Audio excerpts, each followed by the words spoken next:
All right, let's get back to the reading. A torn curtain of red twill hung in the doorway of the hut and flapped sadly in our faces. The dwelling was dismantled, but we could see a white man had lived there not very long ago. There remained a rude table, a plank on two posts. A heap of rubbish reposed in a dark corner, and by the door I picked up a book. It had lost its covers, and the pages had been thumbed into a state of extremely dirty softness. But the back had been lovingly stitched afresh with white cotton thread, which looked clean yet. It was an extraordinary find. Its title was An Inquiry into Some Points of Seamanship, by a man Towson, some such name, master in His Majesty's Navy. The matter looked dreary reading enough, with illustrative diagrams and repulsive tables of figures, and the copy was 60 years old. I handled this amazing antiquity with the greatest possible tenderness, lest it should dissolve in my hands. Within, Towser, was inquiring earnestly into the breaking strain of ship's chains and tackle, and other such matters.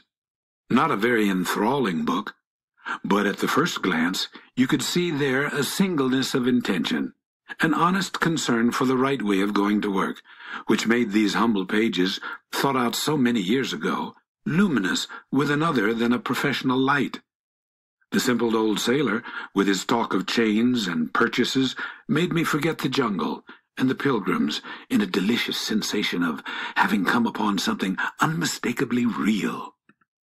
So, the clues that Marlowe is picking up on in the hut point to a white man living there, and he finds a book that he appreciates because it's about his own work. It's about being, a part of the Royal Navy, and he says that it brings him back to reality, almost like the job and being in England is the reality, and everything here is a dream, something that isn't even real, which is interesting wording there.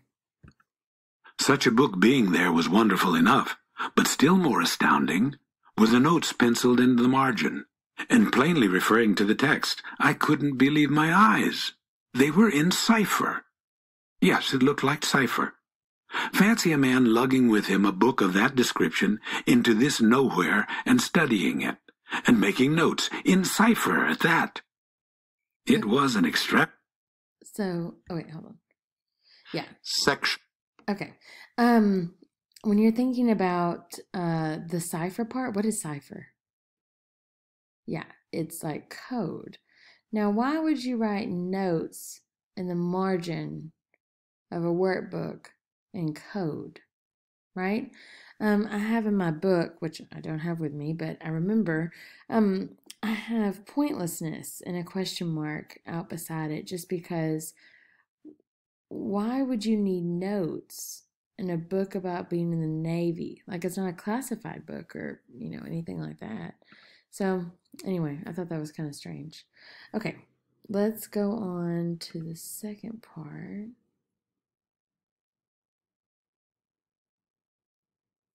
And keep rolling down the road. I had been dimly aware for some time of a worrying noise, and when I lifted my eyes, I saw the woodpile was gone, and the manager, aided by all the pilgrims, was shouting at me from the riverside. I slipped the book into my pocket. I assure you, to leave off reading was like tearing myself away from the shelter of an old and solid friendship. I started the lame engine ahead. It must be this miserable... So the noise broke into him reading, and the noise there is the manager calling for him. They'd already moved all the wood onto the boat, and they're ready to go, and they're trying to get his, attention. And Marlowe didn't like having to put the book down, but he does take it with him. Later, this intruder, exclaimed the manager, looking back malevolently at the place we had left. He must be English, I said. It will not save him from getting into trouble if he is not careful, muttered the manager darkly. So this is somebody the manager doesn't like, and the manager is pretty sure he knows who lives in that hut.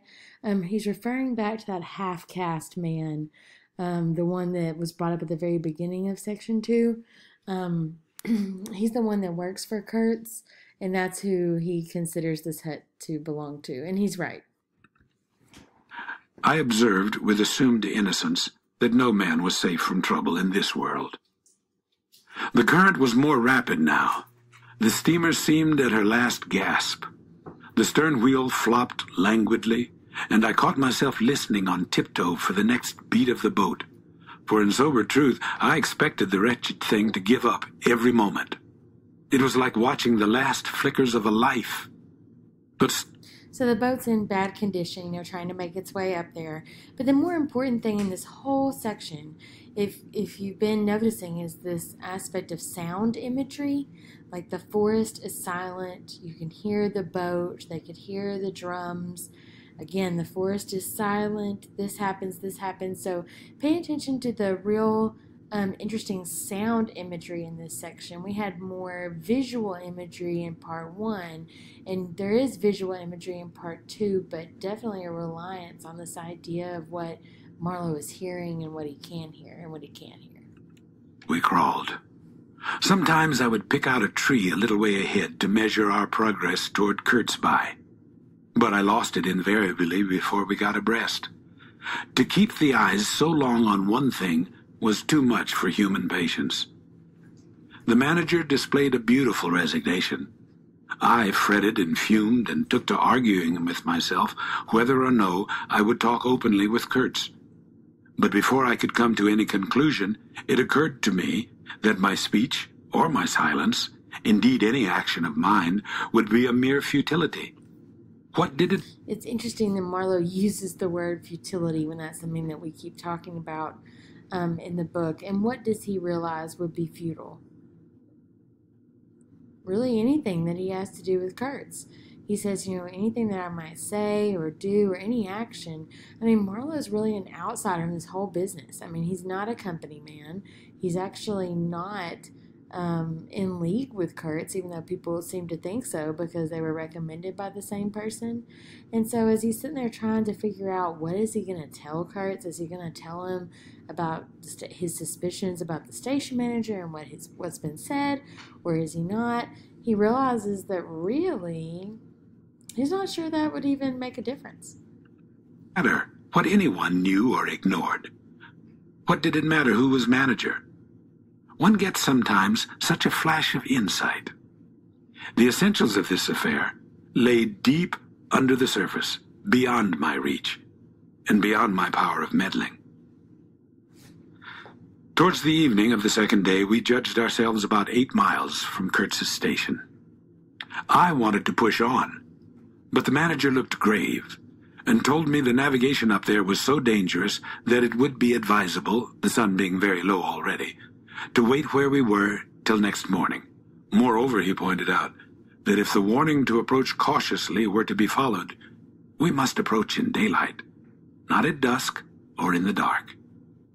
This was sensible enough. 8 miles meant nearly 3 hours steaming for us, and I could also see suspicious ripples at the upper end of the reach. Nevertheless, I was annoyed beyond expression at the delay, and most unreasonably, too, since one night more could not matter much after so many months. As we had plenty of wood, and caution was the word, I brought up in the middle of the stream. The reach was narrow, straight, with high sides like a railway cutting. The dusk came gliding into it long before the sun had set. The current ran smooth and swift, but a dumb immobility sat on the banks. The living trees, lashed together by creepers and every living bush in the undergrowth, might have been changed into stone, even to the slenderest twig, to the lightest leaf. It was not sleep. It seemed unnatural, like a state of trance. Not the faintest sound of any kind could be heard.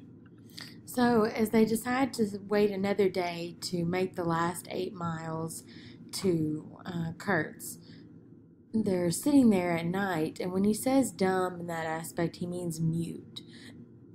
Again, this reliance on sound or the lack thereof. And so he's sitting there and he's looking out over it, and he feels like the forest has been turned to stone because he can't hear anything and nothing is moving, and yet it seems to just be staring at him. And that's kind of the picture that he gets from it.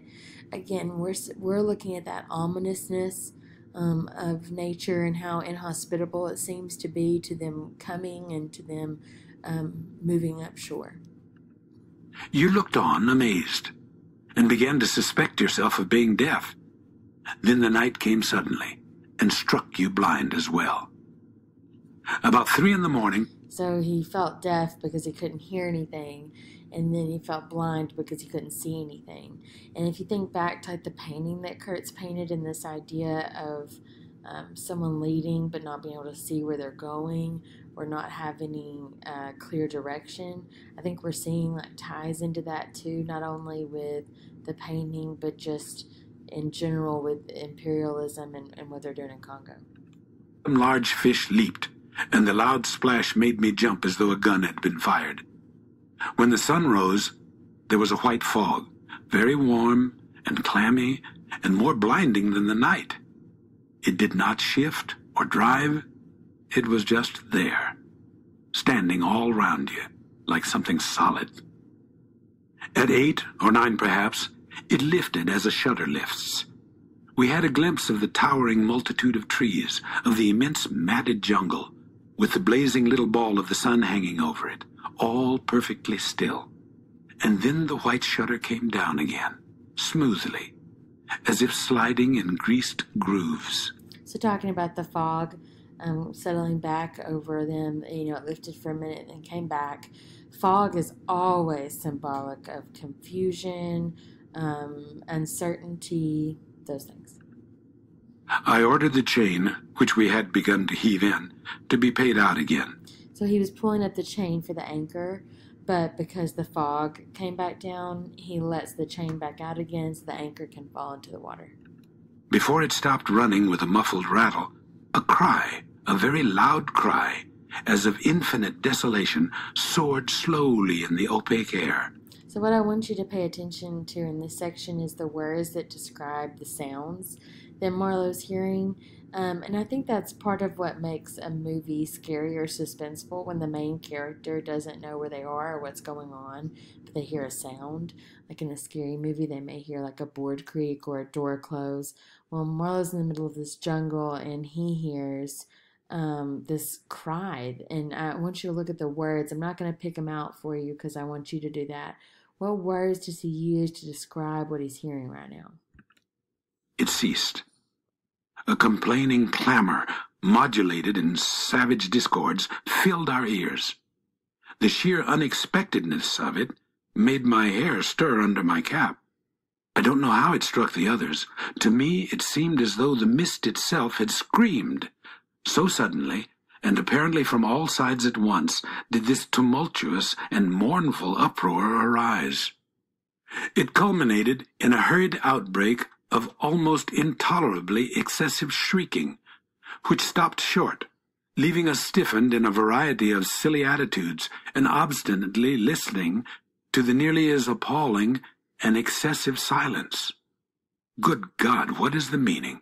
stammered at my elbow one of the pilgrims, a little fat man with sandy hair and red whiskers who wore side-spring boots and pink pajamas tucked into his socks. So think about the cartoonish character there of the pilgrim beside him. He's outfitted for work. He has on his boots, but he's wearing pink pajamas. And he has this red hair, and he almost just seems like a parody or a cartoon. 2 others remained open-mouthed a whole minute, then dashed into the little cabin to rush out incontinently and stand darting scared glances with Winchesters at ready in their hands. Winchesters are going to be guns here. What we could see was just the steamer we were on, her outlines blurred as though she had been on the point of dissolving, and a misty strip of water perhaps 2 feet broad around her. And that was all. The rest of the world was nowhere. As far as our eyes and ears were concerned, just nowhere. Gone. Disappeared. Swept off without leaving a whisper or a shadow behind. I went forward and ordered the chain to be hauled in short, so as to be... So as they're listening to the sounds, they're trying to decide what they're going to do. And it looks like I will need a fifth video. So I'm going to stop it here and do one.